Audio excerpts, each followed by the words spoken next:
Drank half a bottle of high-concentration alcohol in one gulp and sprayed the other half on his body. Then he smeared car engine oil on his face. To hide better, he rubbed a large amount of dirt on himself.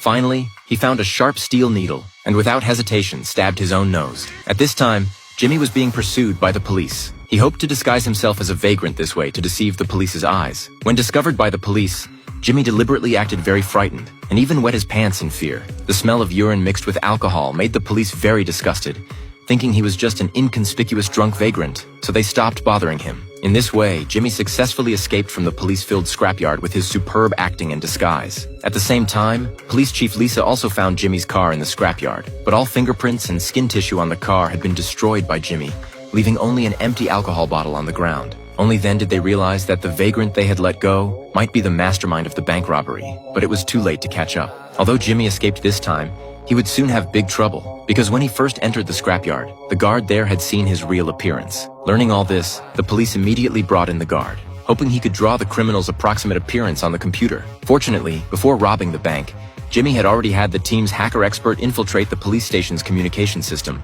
to monitor every police action. Knowing that the guard was about to identify him, Jimmy was very panicked. He hurriedly checked the guard's social media account, and after learning information about his family members, hoped to use this to threaten him to stop testifying. But at this time, the guard had already arrived at the police station. With things having reached this point, Jimmy could only take a gamble. He randomly found a parked police car on the street, then used an iron wire to pick the car door lock, then picked up the walkie-talkie inside, and through the police station's broadcast, transmitted his threatening words to the guard's ears. Jimmy clearly stated the other party's daughter's name and the school she attended.